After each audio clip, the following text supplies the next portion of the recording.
चुनार हो। लाल रंगवा शोभेला टीकावा, लाल रंगवा शोभेला चुनार हो। बोला बोला दुर्गा मैया की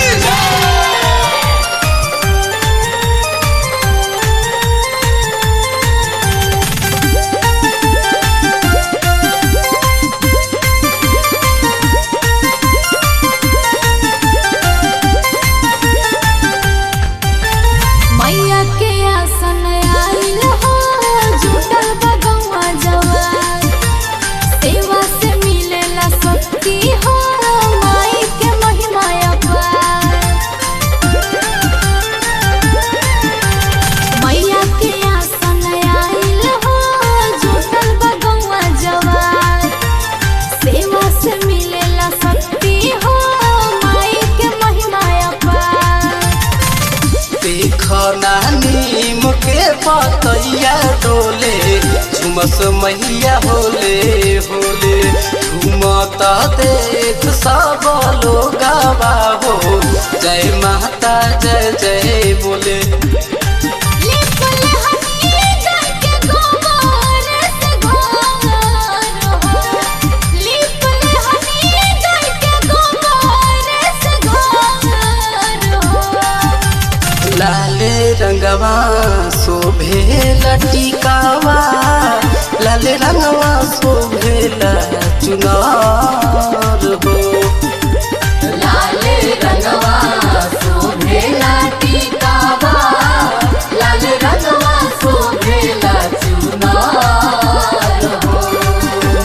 जय हो सेना वाली जय हो, जय हो जोता वाली जय हो, जय हो लाटा वाली जय हो, जय हो मेहरा वाली जय हो। बोला बोला जोता वाली मैया की जय हो,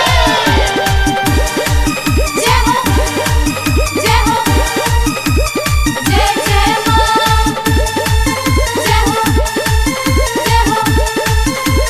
जय जय माँ। मैया के आसन आइल हो, जुटल बगौआ जवान। सेवा से मिलेला शक्ति हो, माई के महिमा अपार।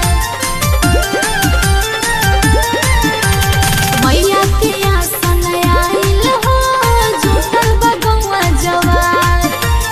सेवा से मिलेला शक्ति हो, माई के महिमा अपार। पवनो का सहर नहीं छूटी, श्रद्धा मन में हो। यादव छोटू देवी मैया के अइले शरण में हो।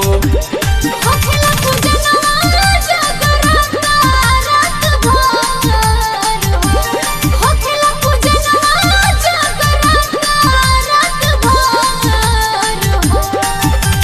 लाले रंगवा शोभेला टीकावा, लाले रंगवा शोभेला चुनार हो।